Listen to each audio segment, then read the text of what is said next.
भगवान श्री राम के जन्म की पवित्र कथा हम सभी जानते हैं। आइए इस कथा को फिर सुने और पुण्य फल प्राप्त करें।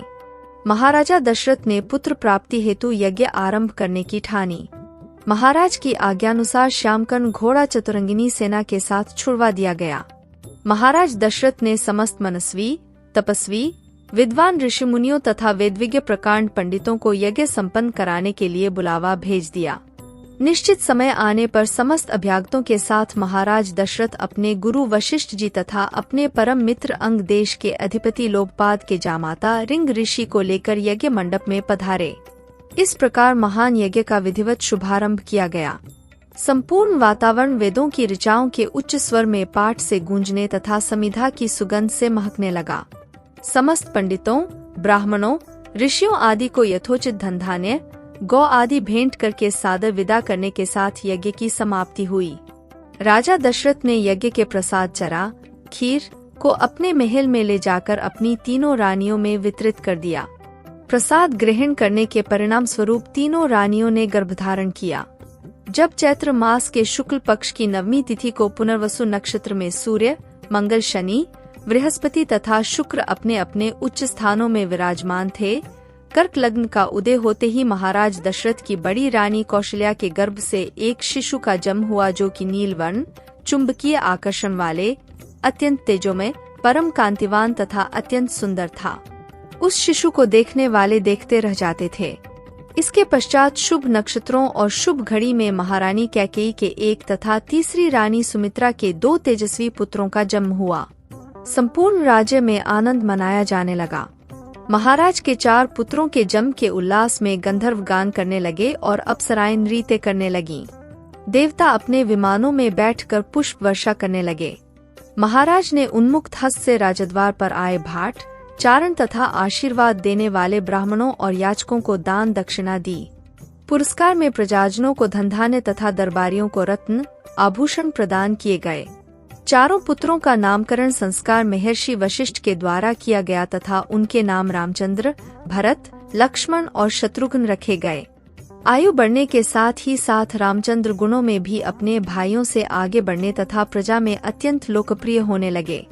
उनमें अत्यंत विलक्षण प्रतिभा थी, जिसके परिणाम स्वरूप अल्पकाल में ही वे समस्त विषयों में पारंगत हो गए। उन्हें सभी प्रकार के अस्त्र शस्त्रों को चलाने तथा हाथी, घोड़े एवं सभी प्रकार के वाहनों की सवारी में उन्हें असाधारण निपुणता प्राप्त हो गई। वे निरंतर माता पिता और गुरुजनों की सेवा में लगे रहते थे। उनका अनुसरण शेष 3 भाई भी करते थे। गुरुजनों के प्रति जितनी श्रद्धा भक्ति इन 4 भाइयों में थी, उतना ही उनमें परस्पर प्रेम और सौहार्द भी था। महाराज दशरथ का हृदय अपने 4 पुत्रों को देखकर गर्व और आनंद से भर उठता था। अब जाने चैत्र नवरात्रि में श्री राम के ये 10 सरलतम मंत्र बदल देंगे आपकी किस्मत की तस्वीर। राम नाम की शक्ति अपरिमित है। उनके नाम से लिखे पत्थर तैर गए। उनके द्वारा चलाया गया अमोघ बाण रामबाण अचूक कहलाया, तो उनके मंत्र की शक्ति का तो कहना क्या। नवरात्रि में रामचरितमानस, वाल्मीकि रामायण, सुंदरकांड आदि के अनुष्ठान की परंपरा रही है। मंत्रों का जाप भी किया जाता है। उन्हें या उनमें से किसी एक के करने पर इच्छा पूर्ति निःसंदेह पूर्ण होगी। 1. राम, यह मंत्र अपने आप में पूर्ण है तथा शुचि अशुचि अवस्था में भी जपा जा सकता है। यह तारक मंत्र कहलाता है। 2. रामाय नमः, कामना से जप किया जाने वाला यह मंत्र राज्य, लक्ष्मी पुत्र, आरोग्य और विपत्तियों के नाश के लिए प्रसिद्ध है। 3.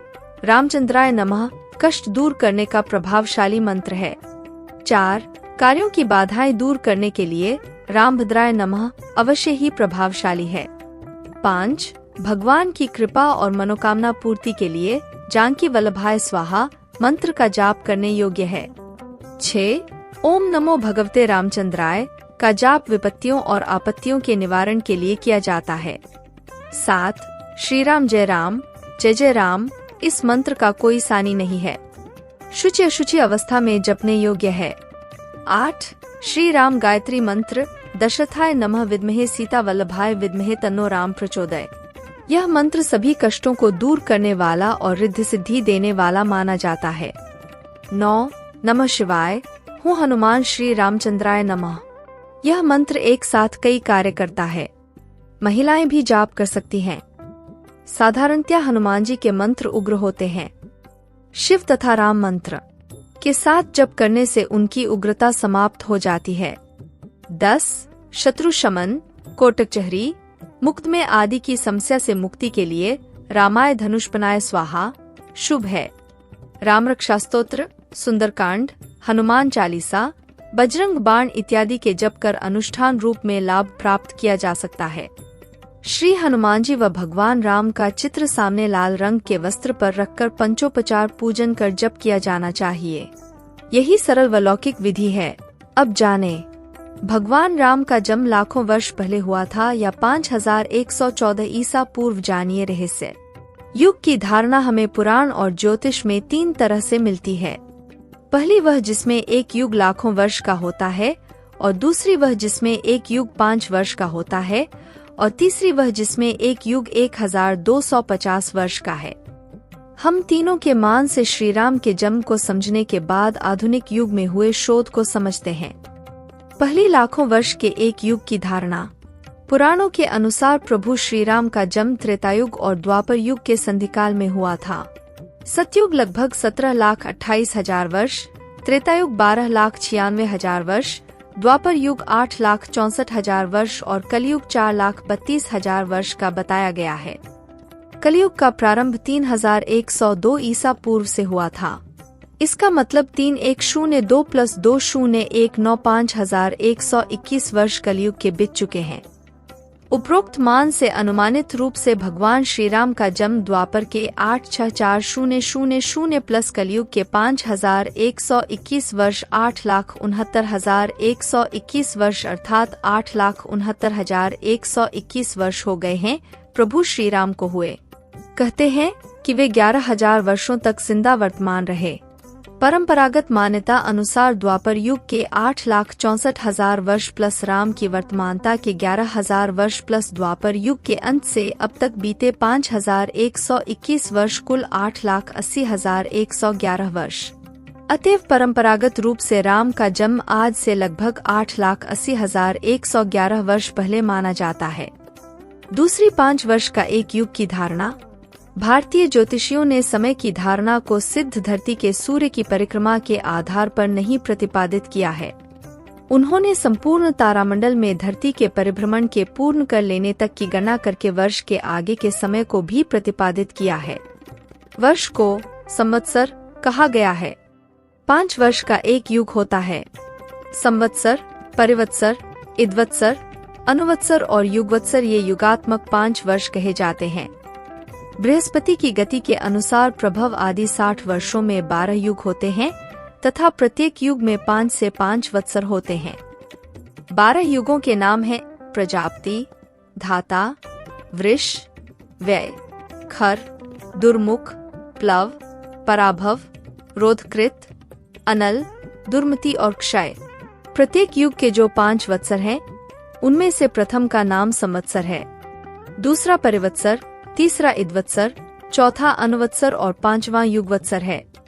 इस मान से देखें तो कलिकाल के 5121 में ही कई युग बीत गए हैं। 1250 वर्ष का एक युग। एक पौराणिक मान्यता के अनुसार प्रत्येक युग का समय 1250 वर्ष का माना गया है। इस मान से चारों युग की एक चक्र 5000 वर्षों में पूर्ण हो जाता है। यदि इस मान से देखें तो द्वापर और कलयुग के 2500 वर्ष बीत चुके हैं। मतलब यह कि 2500 वर्ष पूर्व श्री राम हुए थे क्या? यदि यह मान लेते हैं कि यह 4 युगों का तीसरा चक्र चल रहा है, तो निश्चित ही फिर श्री राम का जन्म 5000 ईसा वर्ष पूर्व हुआ होगा। हम यह धारणा क्यों नहीं मानते? क्योंकि पहली बात तो यह कि युग का मान स्पष्ट नहीं है। दूसरी बात यह कि यदि आप भगवान श्री राम की वंशावली के मान से गणना करते हैं तो यह लाखों नहीं हजारों वर्ष की बैठती है। जैसे श्री राम के बाद उनके पुत्र लव और कुश हुए, फिर उनकी पीढ़ियों में आगे चलकर महाभारत काल में शल्य हुए। एक शोधानुसार कुश की 50वीं पीढ़ी में शल्य हुए, जो महाभारत युद्ध में कौरवों की ओर से लड़े थे।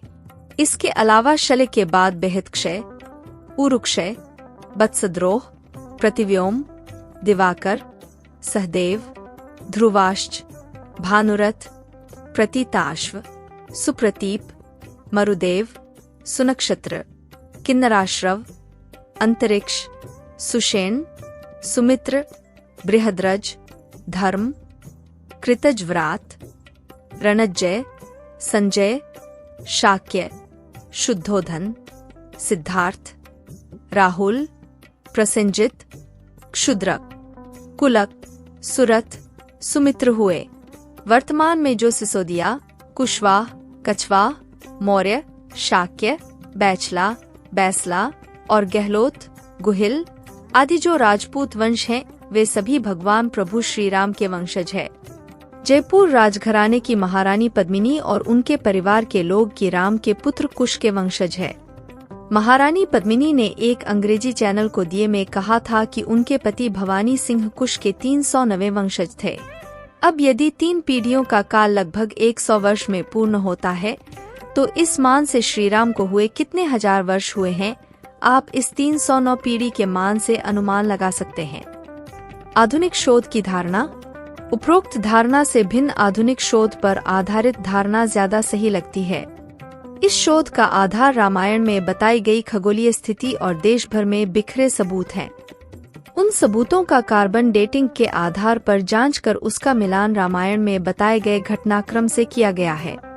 इस शोधानुसार 5114 ईसा पूर्व 10 जनवरी को दिन के 12.05 पर भगवान राम का जन्म हुआ था, जबकि सैकड़ों वर्षों से चैत्र मास मार्च की नवमी को रामनवमी के रूप में मनाया जाता रहा है।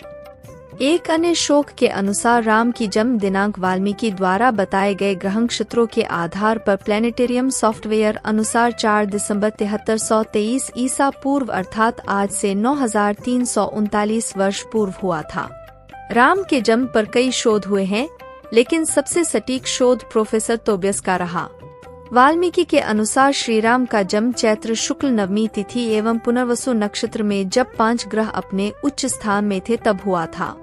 इस प्रकार सूर्य मेष में 10 डिग्री, मंगल मकर में 28 डिग्री, बृहस्पति कर्क में 5 डिग्री पर, शुक्र मीन में 27 डिग्री पर एवं शनि तुला राशि में 20 डिग्री पर था। बालकांड 18 श्लोक 8-9-1।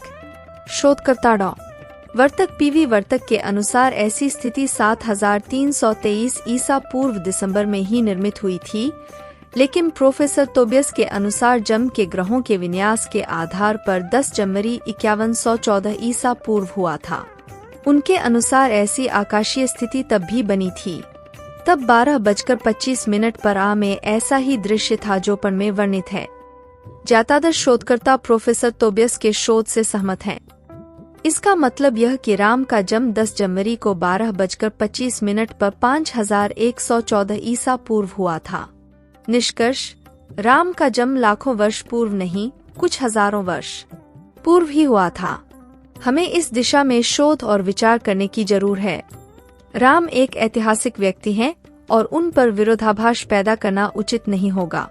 जरूरत है कि पुराण और अन्य ग्रंथों की बातों को छोड़कर वाल्मीकि रामायण में जो लिखा है उसे सत्य माना जाए, क्योंकि महर्षि वाल्मीकि ने ही भगवान राम और उनके काल के बारे में उचित वर्णन किया है।